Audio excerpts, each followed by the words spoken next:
Yo, what's going on, guys? We're back with another wrestling podcast. It's me, your boy, the Radar J-Star Johnny. We got Con Cena back. Yeah, I'll just go with Connor, I think. No. You got to stick with it. You got to stick with the Con Cena. You said it once. You stick All with the right, Con Cena, or you can go back to Con Mysterio. We can bring I'll that stick back. with Con Cena for now. I think I'll have a think about a better name though. So I thought Con Cena was pretty good. I think you should stick with it. But, uh, yeah, I don't know. I'm not feeling it. I don't know really. oh, get the mask back on for some time. We'll do Con Mysterio. That's a funny one. That's a good one. But we've also got John. I think it was the Scottish Warrior, wasn't it? The Scottish I Warrior. think that's what we went with in the end. I was just sat here quietly laughing because I was like, I can't say anything until I'm introduced, can I? I'm not allowed to. I remember it was the mix between the Scottish Warrior because it was Drew McIntyre mixed with Sheamus. I remember it was that, and it was the weird mix, but it worked. I'm just toned down versions of both. I'm just not as Scottish as Drew McIntyre. I'm just nowhere near as ginger as Sheamus. So I don't think anyone could be as ginger as Sheamus. He's just that's pure. He is pure ginger. So anyway, like we said from the last one, we've got a WrestleMania special. We're talking about Mania this coming weekend, what we think of the matches, and our predictions with them. We also want to speak on NXT Stand and Deliver, which kicks off tonight, Wednesday, April, was it the 7th? Yeah. That should be a good Yeah. 2 days of wrestling with that too. That's going to be interesting. But first, we do have to mention the Hall of Fame ceremony that went down last night. I don't know if you two watched it. I didn't. I mean, it wasn't something that interested me too much. From what I saw, though, it seemed, different. I mean, obviously, it was going to be different to what other Hall of Fame ceremonies were like. I didn't even have one last year. They figured something out for this year. But I mean, it's WWE. They've made things work in the year with the pandemic, and they made this one work. I think it was because I watched it, and you have to consider yes, the pandemic and how everything's going on, and how they portray themselves. Because when you're watching it, they're doing interviews like the red carpet as they normally do, and saying like talking to the wrestlers, and it's weird because you can tell they're interacting backstage, obviously on the TV in this like Thunderdome because it's in the Thunderdome. Obviously there they couldn't have like normal people sat out there, so you kind of knew they were interacting backstage. But when they came out, it was literally Jerry for the first one, the 2020 one. Jerry Lawler was introducing them. They didn't have anybody inducting them. Then they would come out, and at that point, you're just sort of. It was weird because the 2020 inductees, they were talking more like just. It was more like scripted. It seemed. It sounded like they had like a speech and they had to read it, and it was very quick. And then when it got to the 2021 inductees, they had a bit more personality. You know how in the normal Hall of Fame they would kind of interact with like either the wrestlers around the ring or tell fun stories about on the road or something like that. It felt more like that with 2021, but the 2020 inductees were a bit odd, but overall it was okay. Yeah, I heard some things I feel about like that. It was they were given like 5 minutes or something. Some of them to talk, like just weren't given the time. Yeah, there was some weird ones. It was really short. The one that really got me was the Bellas wasn't short, but like theirs just seemed so scripted. It was really weird. And then they had people like Kali and Jushin Thunder Liger who were Carly joined. didn't even turn up, did he? Did a video. They were on Zoom. It was Thunder Liger and him were on Zoom, and What? it was Do you reckon that's because of travel restrictions, or yeah, elite travel I can't restrictions. believe he still can't speak English after all this time. He kind of chopped and changed between it when he's Yeah, speaking. I watched his interview. It was really weird how he said one line in Indian and one line in English. But yeah, it was an okay show, and the highlight for me was Kane because his felt like a really nice speech, even though there wasn't a crowd or that. It was really good. And then the other one that caught me was Titus O'Neil for his Warrior Award. I thought it was quite inspirational, his speech. But See, I really like the fact that they gave the 2021 Warrior Award to that Rich Herring guy, the guy that works backstage. yeah, I thought it was nice to see someone that isn't in the spotlight get some recognition. yeah, it was a bit weird for me. I just sat thinking about it, and I was thinking, the previous winners. I mean, the first one was Connor the Crusher, and then it sort of. I sometimes have to remind myself that it's a weird one. It's people connected to wrestling, but it's not because like if you compare him to Connor the Crusher, to me, Connor held a lot more, like, I don't know, it just had a nicer feel to it. Like I feel like away from people like Connor the Crusher, who were like inspirational, like for kids with cancer or stuff like that. And they're sort of moving into, especially this year because they had two. I think this year it made it look a bit weird because they had two of them. They had Titus, who was directly involved with wrestling. And like, I'm not saying everything Titus did isn't great because, like I said, I thought it was really inspirational. And then going into what was his name again? Sorry, I've blanked. Rich Herring. Yeah, going into Rich Herring, and then it's just somebody who's involved in WWE. I'm not saying what he did isn't great, but you know what I mean? It feels like they're going down a different path now with it. Yeah, I think a lot of the bigger suit lights is a bit of one of them Hall of Fames that no one really wants because there's no fans. Obviously, Batista pulled out of it, didn't he? Because he was meant to be in the 2020 inductions. Mm-hmm. I feel like Taker will probably get one next year in Dallas. Wouldn't surprise Probably. me. But I get a feeling that Taker's might still make a comeback. I think there's just been so much talk about him getting an actual proper audience there for his send off.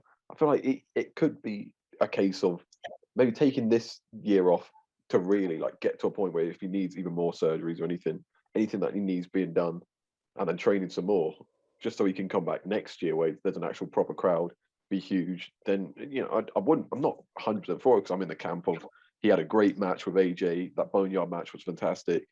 That should be a send off. But if he wants that send off with a crowd there, I'm not against it. And if he can get himself ready for it, he's going to be fit for it. He can at least be a bit more maneuverable than he was in his actual other live matches towards the end. Then yeah, I'd say do it.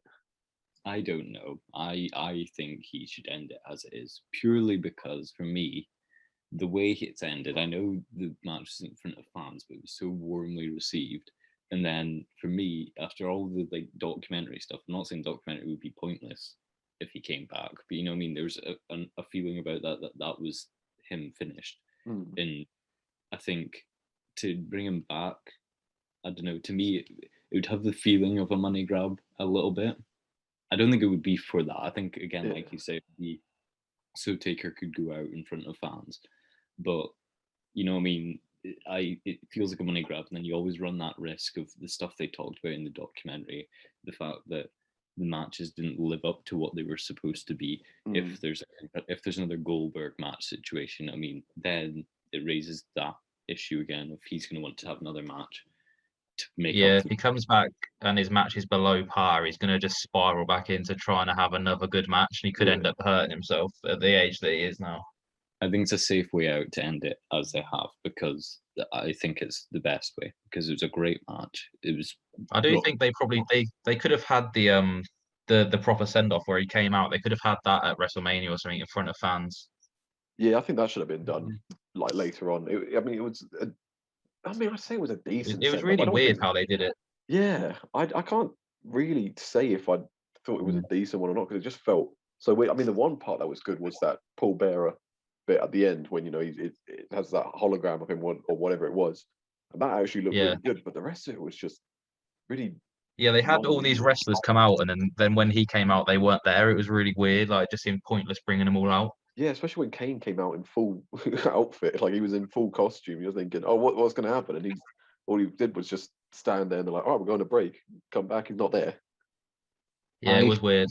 I think at this point in time, I think Taker's thought about it enough, and you know what I mean. There's so many positives of the way he's gone out. Like, you think about it, that match he had, even though it isn't in front of fans, take it for what it is. Yeah, in WWE, they haven't done overwhelming amounts of cinematic matches, and for me, that is the best cinematic match they have done, and they probably will do.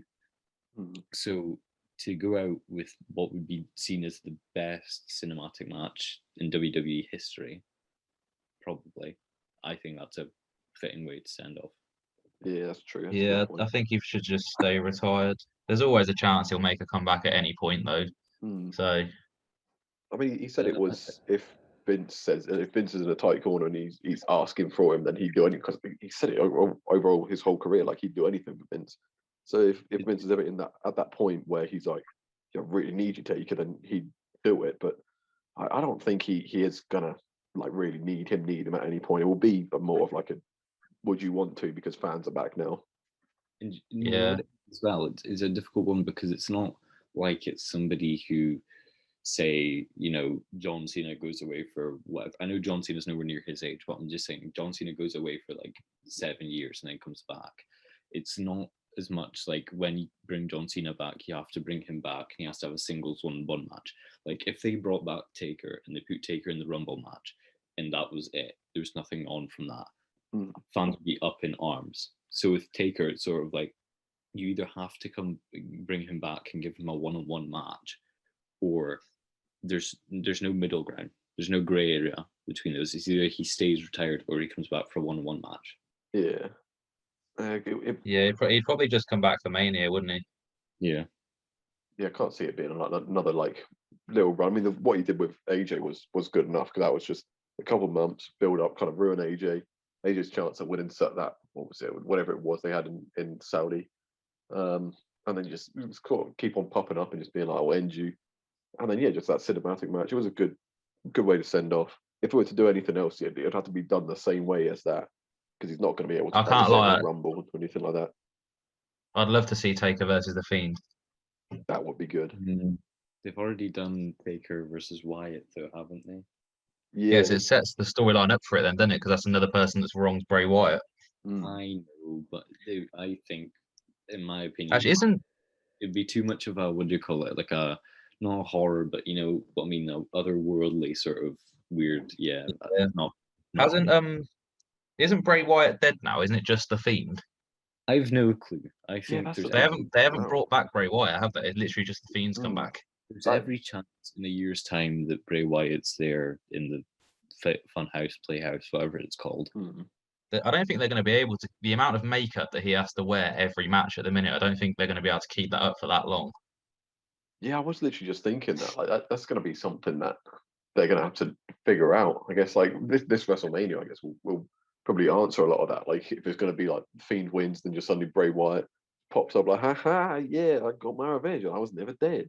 What? Go off to the side point a bit. With Bray Wyatt, the what do you call it, the makeup and that. There was something this week I seen. Was it not like they released Bray Wyatt masks for the new Fiend, like the melted one? It's something like there's only 500 of them. What, like put them on the store or something? I think they were on the store, and I think it's 500 of them or something. They were. I hadn't seen that. I didn't look into it much further, but I think that I might be pulling this out of nowhere, but I'm almost sure I've seen a Twitter post about it. Oh, that's pretty mad. I can't lie, the new Fiend's kind of growing on me.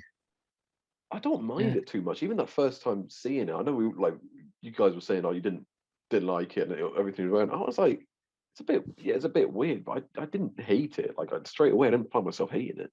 Yeah, I don't hate it. It's okay, but like to me, it was like the mask looked quite cool. The arms looked quite cool.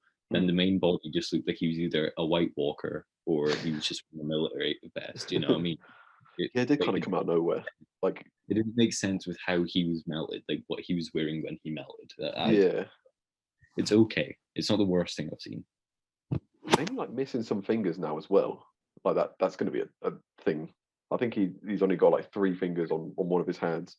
So now it's going to be like, well, how does that play in? Like, I don't know how it will work. Well, I'm just hoping that like Bray Wyatt, or like the guy who plays the character of Bray Wyatt, I hope he isn't like when actors like take their roles really seriously and like like they'll like if they have to gain 20 pounds for a role, they'll actually do it. I hope he isn't like method and just decides, you know what, I'll take my 3 fingers off just for this character. It's just I think he does look a lot fitter though from when he left. Yeah, he looks thinner. I think he does. I think he's lost a bit. Can't say I've seen him properly other than like what we've seen from when he came back. What's his name? Wyndham Rotunda in he or something? That's his real name? Yeah. Rotunda. Yeah. Isn't he related to Bo Dallas? And Bo Dallas are brothers. Yeah. I think that's his brother. Which is kind of mad because like that's Bo Dallas is one of those guys that's still contracted with the WWE. But I haven't just seen bring back Believe. Do you believe? If we're going into that, we're really getting off topic there. We're talking about Bo Dallas. Speaking of topic, shall we move on to the WrestleMania or the NXT NXT, yeah, NXT Stand and Deliver. So I've got the cards up, and with I don't really know too much about this, so I think I'll let you two take yeah. We Well, won't speak the too lead much on. on it because obviously this is a WrestleMania preview podcast, but we did want to say some stuff about it because you've got some good matches. I mean, I know you got Ciampa and finally what's his name, Walter coming over to the US for the NXT UK Championship. I know Adam Cole, what's his name, Kyle O'Reilly is going to be a banging match for sure. What's the NXT champion? Finn Balor. Finn Balor, that's it. Against Karrion Kross, that's going to be a great match, and I think Karrion's going to get the belt again, even though he didn't really have it. I'd say so. That's so I'm giving away half the card there. We'll do our predictions, and what we'll do is we'll keep up to date on what our scores are. Connor will just be taking guesses at NXT, but so, and for some of the cards we kind of have a expected order, with some of them we don't. So we'll start with night one, and the least important match I would say is probably Kishida versus Pete Dunn. Nothing on the line. Oh yeah, that'll just be a good wrestling match. That all that will be is just a banging wrestling match. Pete Dunn, since coming back from COVID, he's just ridiculous shape.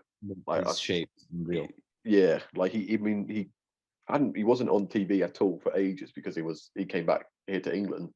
He just went back home, and he obviously was just like, all right, let me take this time to just work. Like he put in so much work, and then when he finally did appear back on, I think it was first NXT UK, he just showed up and just beat someone up. And I was like, jeez, unreal. Yeah, like I thought he should have just gone straight to NXT champion. Like he did get a run at the NXT championship, and I was like, I think if everything hadn't gone down the way it did with, it was a Keith Lee dropping it straight away, and then Karrion Kross getting injured straight away, then I think he would have had like a proper decent chance at being champion, because he looked it, and we know that he's a banging wrestler.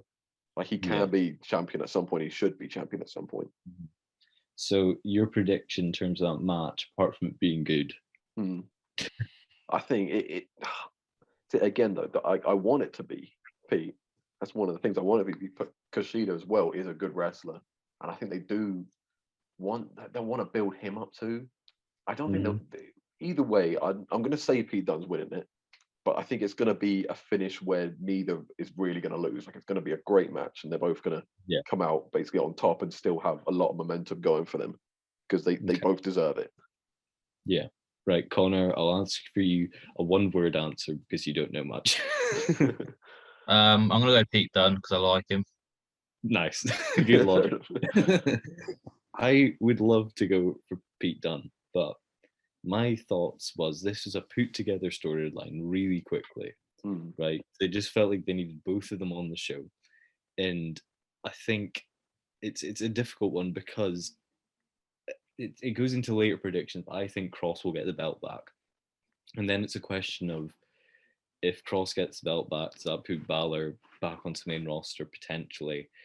And also it puts into perspective, Pete Dunne wins this. He's one of the only people I can see challenging Kross.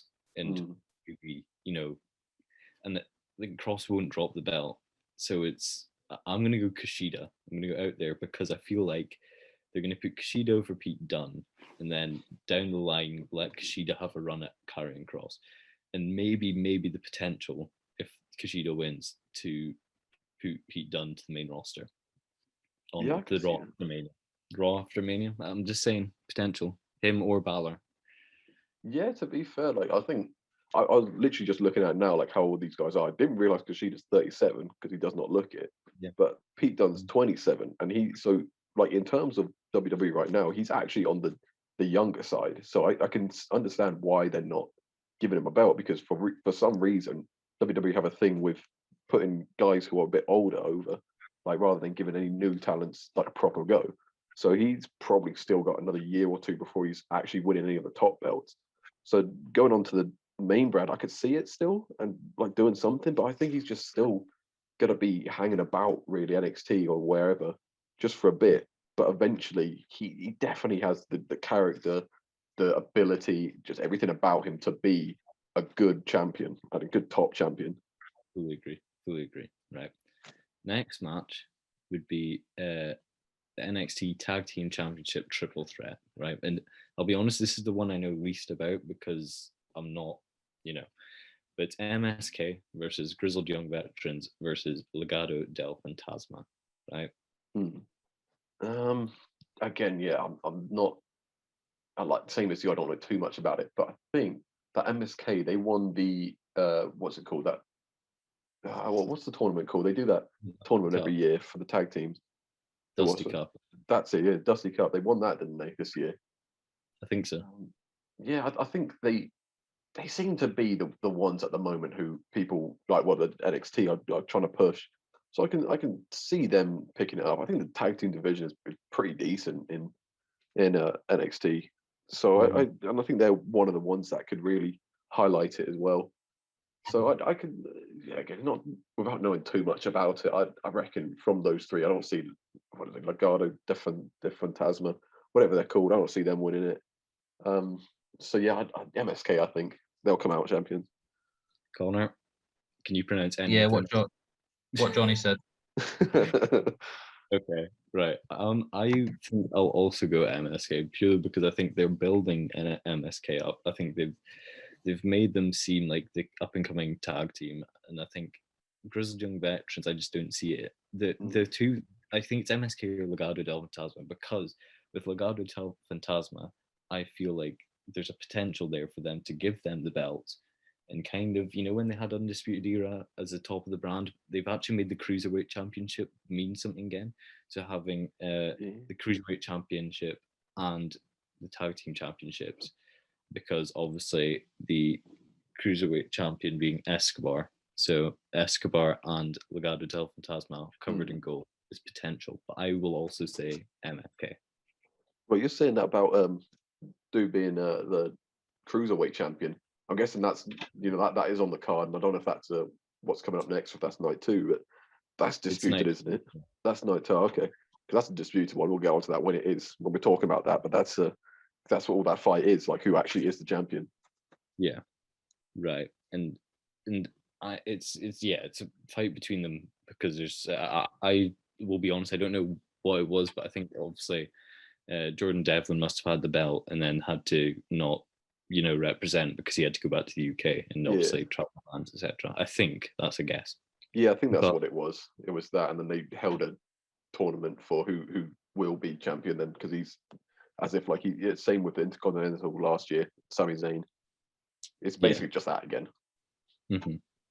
Right, and now I'm a bit unsure about because this is just my guess order for this one. Yeah. But I think next match would probably be the NXT United Kingdom Championship. It's either that or the Gauntlet, because we know that the Women's Championship will be main event. So we'll say NXT United Kingdom Championship. Obviously, Walter versus Tommaso Ciampa. Yeah, I think Walter's dropping it there purely because they're not going to bring him up for no reason. I think he's held it long enough. I can't remember how many days it is, but it's a crazy amount he's held it for. I don't really also see the point though in Ciampa having it. I think it's a bit weird that they're putting it on the line. I think I would have thought they would have just had Walter do one like taped thing sometime before coming over to the US, where he just drops a belt to someone who's actually in NXT UK, rather than now having it seeming to be here, in the US. I mean, over there in the US. Unless that means though that they're going to plan on bringing Tommaso Ciampa over here to NXT UK for a bit, which I'm all for. Well, I think it would mean that. It would mean that Ciampa would come over to the UK because Walter did defend it. He had that match against, I think it's Dragovic, which is a brilliant, or Drago. That was an incredible match. So I think if Ciampa was to win, he would be at least performing in NXT UK from time to time. It might be used as one of those things, when Lesnar had the championship main brand and he would disappear for a bit and then just come back for a match and then disappear for a bit. So then it felt like the champion wasn't there. It might be one of the scenarios with NXT UK where the champion just appears every so often, so they can kind of keep Ciampa on NXT. I don't know. That would be a shame if they did that though, because I think we do still need to keep building up NXT UK here. I think it's got a decent enough following. I love I'd love to go to any UK wrestling event because they just seem wild. Like the fans seem incredible. But yeah, to do that then would be a huge shame. But yeah, I don't know. I don't So know how I feel about it. you saying Ciampa? A Um, weak Ciampa call? Yeah, again, like I said, I don't really know.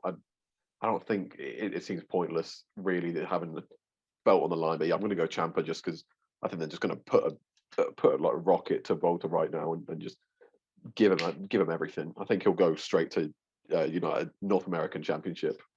So he needs to drop this one first. Okay. Connor?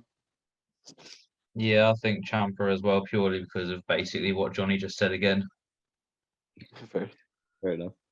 I'm going to go Walter because I think that if they give Ciampa the belt, they're missing out on an opportunity. I know that if Ciampa wins and he goes to NXT UK, he'd go there and do a couple shows and then drop the belt. That's what would happen. And I know for an NXT UK wrestler to beat Ciampa would mean a lot for the brand because that would be huge. But at the same time, they've built Walter up on this podium. The amount of days he's held that belt, because it was him that beat. What do you call it? Was it not him that beat Pete Dunn for it? I think so. Yeah. And at that time, that was a big, oh my god, Pete Dunn's lost the championship. Yeah. So if they take the belt off Walter, they're missing out on an opportunity to let Walter go back to the UK, and then somebody beat Walter. That would be huge. So I'm going to stick with Walter, and also for the fact that I can't see Ciampa doing the UK. No, I can't see it. Yeah, that's fair enough. I think also you have to take into account, like, if you're going away from storyline, you're taking real life, his like family. I don't think he'd want to be away from his family. Yeah, true. So after that, we have the Gauntlet match. So obviously, Gauntlet match, we know the order. It'll be Swerve Scott versus Ruff. Then got the winner of that versus Bronson Reed.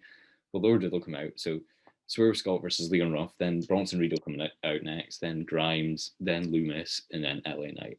So we're not going to do a prediction of who eliminates who and what happens. I can't be bothered doing that. Yeah, no. Let's go for who we think will come out the winner. I don't see Leon Ruff doing it at all. He had his little, won it, couldn't put the belt on, lost it, but 2 weeks later. Don't see him doing it, especially being first. Swerve Scott as well, same. Don't see him doing it. Bronson Reed, I think at some point should get a proper go at the title, but I just don't see it yet. Cameron Grimes hasn't been having enough, I think, recently to deserve to have the shot. I don't know. I just think what he's been doing has just been a bit. I do love that, but it's just not been enough for to warrant him actually going for the title. I mean, he was doing a whole thing about getting a load of money off Bitcoin or something not long ago. I can't remember exactly what that was about, but I don't think that's enough. There was so. It's about Bitcoin, obviously. Hey, just give him whatever, and he'll make something out of it. To be fair, yeah, he can just do give him anything. He'll just make it brilliant, make it funny, and make it good. He's good enough wrestler. Just when they actually build him up first, and then give him a title shot. Yep, and then he'll eventually get nerfed in the main roster. Yeah, definitely. Same as everyone. So I think it's going to be between Loomis and LA Knight, the final two participants. That's hard to say. LA Knight's new in that, so just give him a title shot straight away, even though it's not a main one. It's still kind of big, but I'm gonna say Loomis just because the same way as they gave what's her name, Shotzi Blackheart, that hosting role in what was it called, Halloween Havoc a couple months back. They gave Loomis that New Year's one, whatever that one was called. I think that when they give someone a hosting sort of role, that's then meaning, okay, soon we're then going to give you a championship, at least an opportunity. So I think, I'm going off that. That's what I'm thinking. Loomis is going to win that. Sorry for the dogs if you can hear that. It's okay. I try and keep mine quiet as well, but sometimes she'll run past doing something. So yeah, my dogs just they just do that for everything. Can't be helped. Right. And then Connor, your thoughts? I'm gonna go LA Knight because Johnny said the other guy. Okay, Right. mixing it up Fair this enough. time. Bit of a differential pick. All of the other ones being, I like what Johnny said, I'll go with Johnny. And then this one's, I like what Johnny said, but I'll just go the opposite. Yeah, So, just spicing up the predictions a little bit, just as a bit of a competition going, you know. yeah. Fair enough. Okay. Well, in my mind, I'm looking at it and I'm thinking Swerve Scott isn't, Ruff isn't winning it, and I don't think Cameron Grimes. There's a chance Cameron Grimes, but I don't think so. Now, the rest of them's interesting because Swerve Scott versus Ruff, whoever comes out of that, don't really care. Then Bronson Reed can beat whoever that is. Definitely. And I reckon Bronson Reed also beat Cameron Grimes. Then it gets interesting because they could pull a thought here because they want to build Bronson Reed. I know that.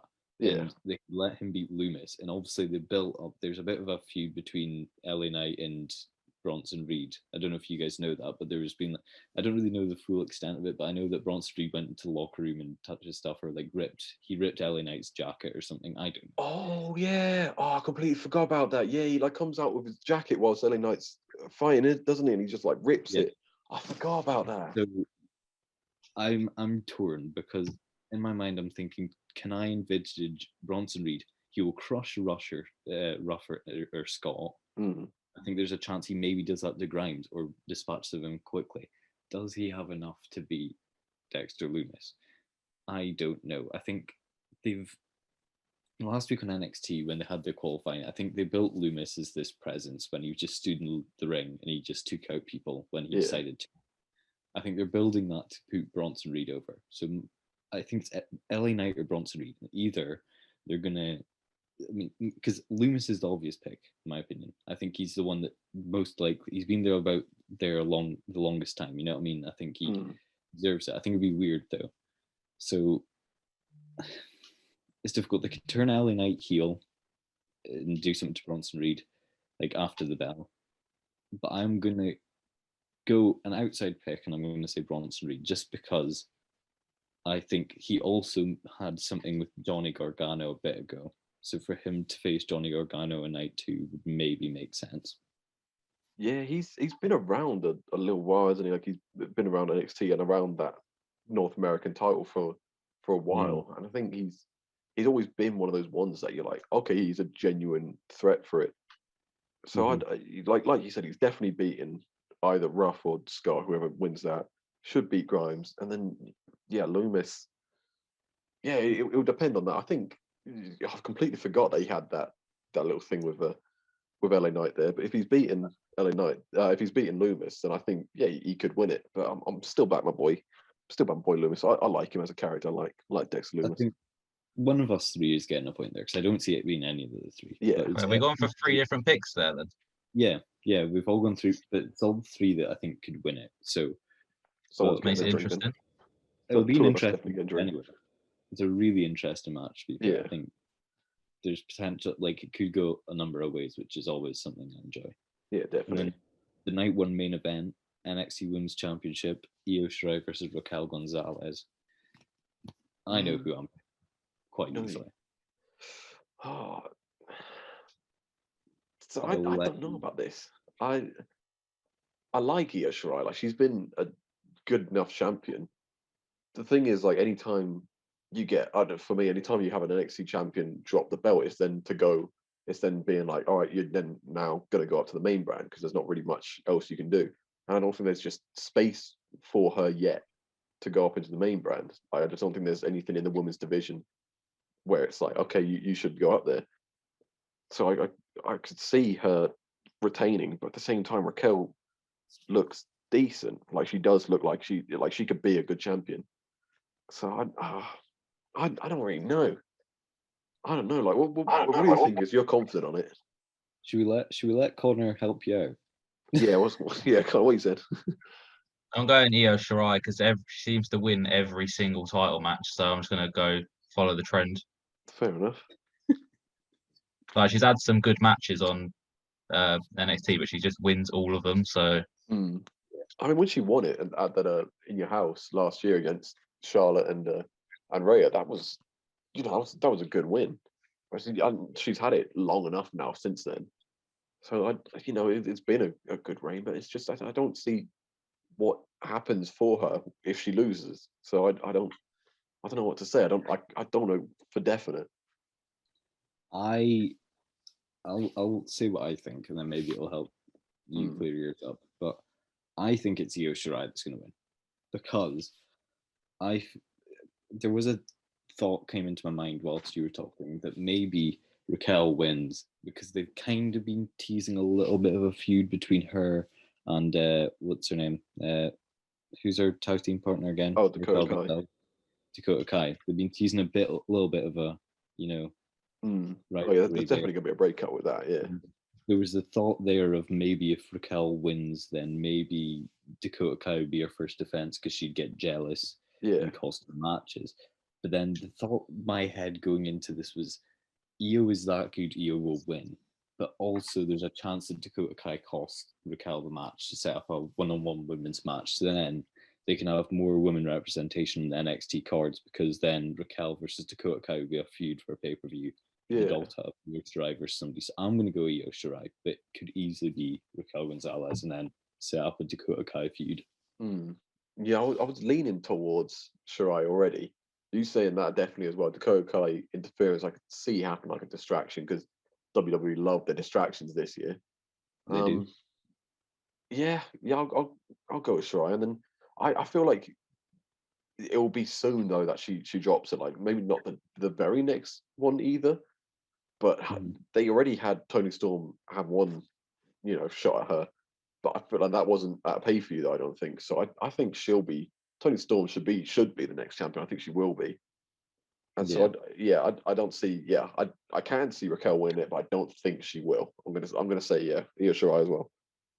Okay.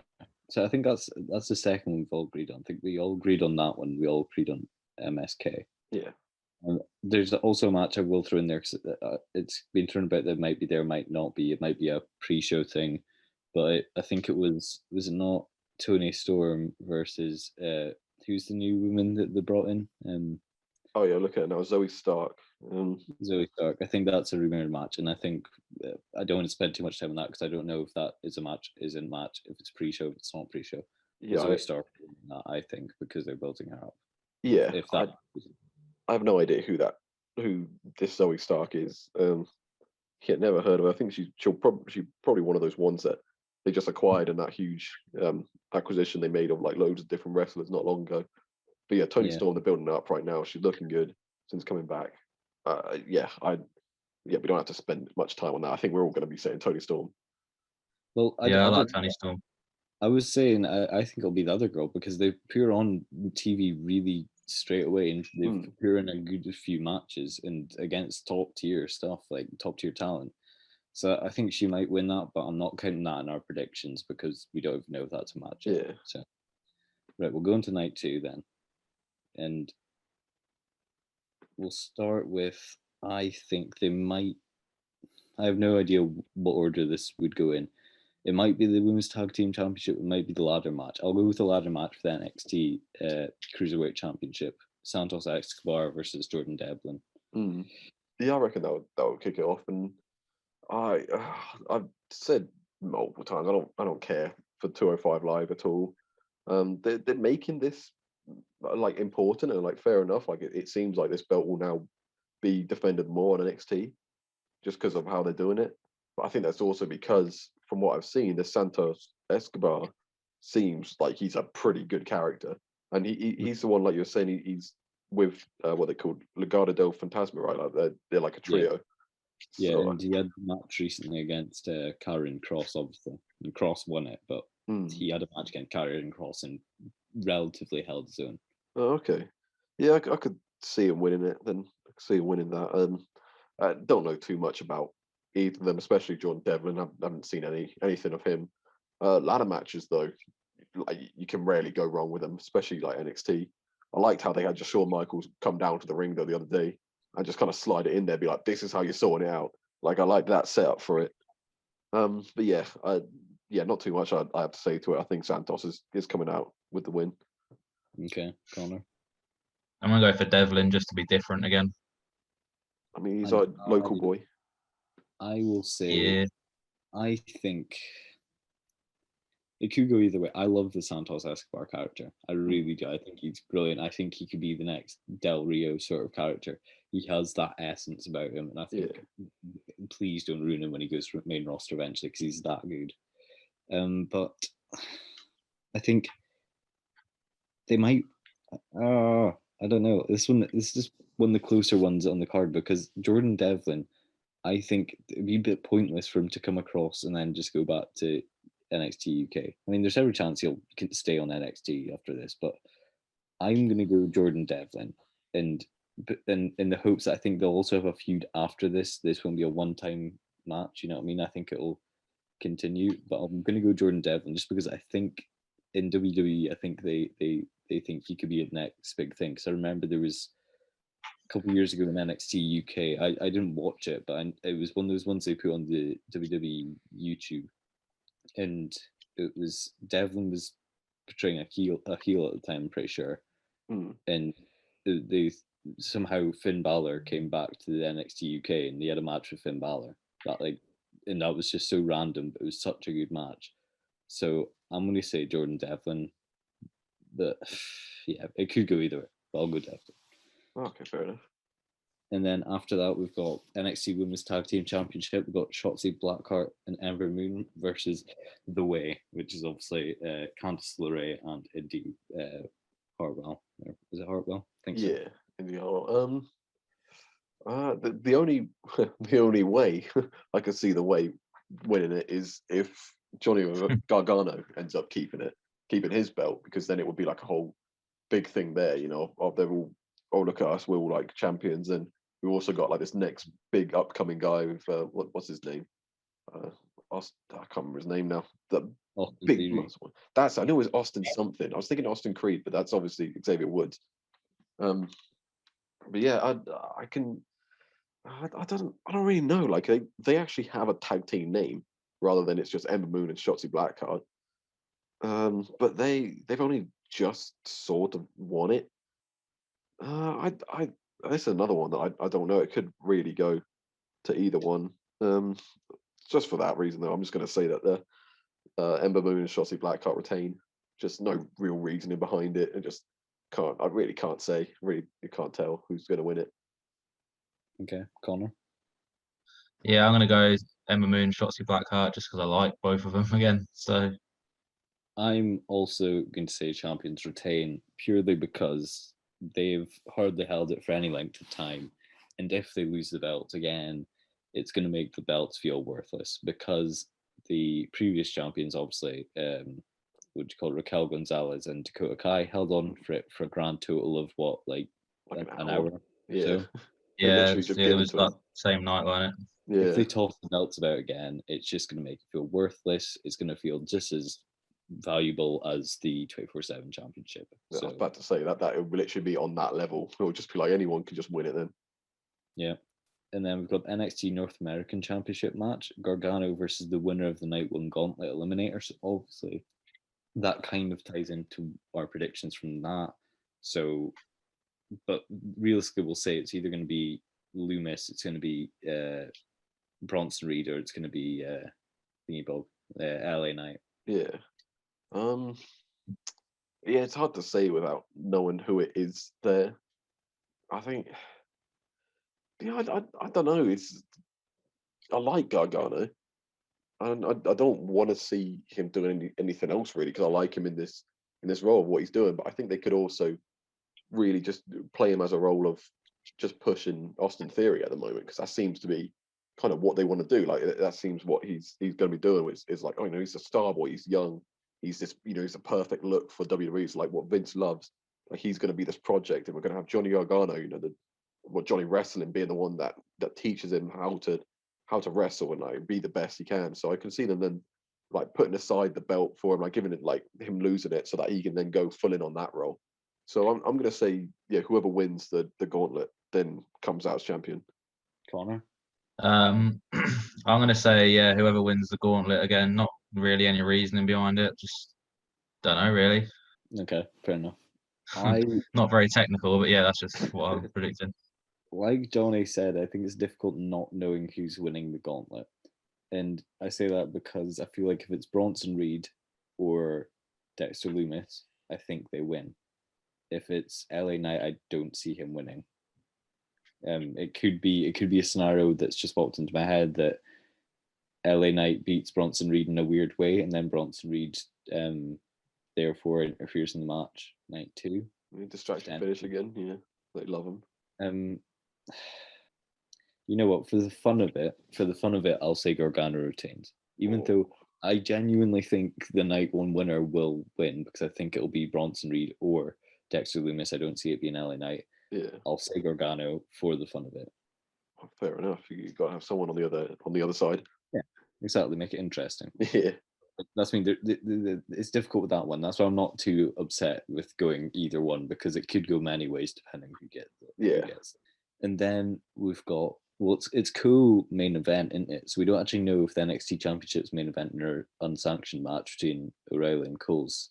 It should be the NXT title. I mean, that's the top belt. It should be, but they're both gonna be banging matches. I have a feeling they will actually main event Kyle O'Reilly versus Adam Cole, but we'll say the unsanctioned match first, right? And for this one, I just want to get mine out of the way. It's Kyle O'Reilly. It just is. If they put over Cole, they've genuinely messed up. Yeah, no, I'd 100% agree. I wasn't thinking any other way. This whole feud, this whole so far, like just with everything, with what was it? How long ago was it when Pat McAfee actually came back? Whenever that was, obviously they highlighted Cole for that, but then when it became the 4, like when Pete Dunn then came back with McAfee and what were the names? The 2 tag teams, they were champions at the time. Yeah, I know you're on about. I can't remember the names. Was it Imperium? No, Imperium was Bartel and what do you call it? Is Bartel and somebody else, but these lot were. I can't remember who they were. Different. Yeah, I can't remember who it was. But yeah, when they were doing that, it was suddenly like, we're going to start building up Kyle O'Reilly, and he looks good. Like he had the 2 title opportunities as well against Finn Balor, and he looked amazing in both of those. Whilst Adam Cole sort of hasn't done too much like out there. I think like they have been building up Kyle O'Reilly a lot more. So I think that could be then because they want to put. I think they want to put Adam Cole on the main brand. I think there was probably talks at one point about putting the whole Undisputed Era on the main brand, but then they were like, hang on, we could do something with Kyle O'Reilly more. So I agree. Yeah, it we'll see. Maybe Raw after Mania, we see Adam Cole. He's going to be one of those surprise guys, or maybe a bit later. He easily could be one of those guys. I think also, I just think if they don't let Kyle O'Reilly win, they've just nerfed all the character development they've done with him, because for so long that he was just partnering Fish. He was just a cog in the wheel. Now he genuinely seems like a singles competitor that I could watch, and you know what I mean, like he always had the ability to be a singles competitor, but he has the potential now to be, you know, a real strong asset for NXT. Yeah, definitely. Sorry if you can hear my dog barking. I don't know if you can. Oh, that's cool. It's all cut on. We have my dog. Now it's your dog. Now, Connor, you need your dog. Connor, your thoughts? Yeah, I agree with you too, Kyle O'Reilly. Yeah, it should be. Not really much knowledge on it. Didn't Adam Cole turn heel and fucking super kick him or something? Yeah, he's been going on a pretty big heel run at the moment. Like he's. Yeah, I think. Yeah, Kyle O'Reilly will take it. Should be. I want to say though, from this, like the only downside that's come out of this, I think, like Bobby Fish hasn't been around because he's been injured, but Roderick Strong, like it's a shame for him. Like I didn't realize how much of like not a legend, but how respected he is in the business. Like I was watching something on about Impact from years ago, like when AJ Styles was there. I think he was like I can't remember if he was part of Bullet Club either, but he's been around a long time. He's a very good and respected wrestler. So like he had that good run with Undisputed Era where he was the North American champion for a while. So he had that respect, but now it's sort of like, what are they going to do with him? I mean, the thought has popped into my head just now, just because obviously last week I think they had Roderick Strong walk out, not appear in the Gauntlet, like the qualifying for the Gauntlet match. There's every chance Roderick Strong interferes somehow in the match. There's every chance of that. But also, there's potential if Gargano retains. I would love to see a Gargano Roderick Strong match for the North American Championship. But That would be good. Or another thought, a possibility to bring Adam Cole up to the main brand. Then I know they're not on good terms or something, but it could be that he comes along, right? Roderick Strong kind of finds a way, and they go up as a sort of tag team, because you bring Adam Cole up straight away. I don't see him going for anything else other than sort of tag team titles. And that could be a way having him with Roderick Strong. They look good against pretty much anyone on the main brand. it would be really odd though, just because they have just like made the whole split and then just Yeah. it does sound very WWE, to be fair. Yeah, it's proper, definitely going up main brand sort of stuff. Like NXT wouldn't do that, but Vince, whoever the writers are on main brand, creative are there. No, you can see them trying to find a way to justify it. It'd be very loose, but it would be a good tag team. So I'd back it. Potential main event, NXT Championship, Finn Balor, Karrion Kross with Scarlett. Johnny, go ahead. It's Cross. It's Cross for me. It's Cross all day for me. I think Finn Balor was always just like, because it's meant to be Cross anyway. Like, he's meant to be champion. They stuck a rocket on him as soon as he came into the business, pretty much, and put him straight on the belt. But yeah, Finn Balor was just a placeholder because he got injured. Karrion Kross got injured, and then they sort of postponed him, like giving him the belt again, just so he can pick up a couple more wins and just kind of bring it to around WrestleMania time. So I see Karrion Kross doing that, and then like you were saying earlier, Finn Balor then coming up onto the main brand. I don't know what they do with him too much, where he'd go on the main brand, but actually Intercontinental, stick him on SmackDown. See him go there. We should add also placeholder. When we say placeholder, like brilliant placeholder. They always wanted Kross the belt. Yeah, for sure. Yeah, he's been fantastic. He's had a good feuds. Like I said before with the last match, Kyle O'Reilly, the two matches he had there, fantastic. Mm-hmm. He had one with Pete Dunn as well. Great match. He's been Did not get his jaw destroyed as well. There was a. Did not get his jaw destroyed as well. Did not have to actually go and get surgery for his jaw. That was a thing. Because that was going to be another thing. Like he broke his jaw or something. It was like, oh great, now they're going to have to drop the belt again and do another one of these. But they just found a way around it where he just didn't wrestle. Because that was around the time of, that's when Pat McAfee came back, and then it was Undisputed Era. That was just before they broke up, was because of that, Pat McAfee and Pete Dunn and that. Yeah. Yeah, because they Undisputed Era came to Finn Balor's aid there and kind of became face then. Oh, that's actually some mad good work from WWE to then get Kyle O'Reilly over as face so that they could turn Adam. Oh man, that long-term stories there. Crazy. Right, well, Johnny has his little mini freak out in the corner. Connor, your thoughts? Yeah, I'm going Karrion Kross just because he had such a push before he got injured, and he technically never lost the title, did he? So, yeah, I think he's probably a dead cert to win that. And also, yeah, Finn Balor will probably come back up to the main roster somewhere. Yeah, I agree with you boys, and that's all I've got to say. I think it'll be a great match. I think Balor will look great. I think Balor's always a person that's belonged to the main roster. Just injuries and storytelling hasn't suited him. So yeah, I can see Kross winning, Balor to main roster, and with that we will move on to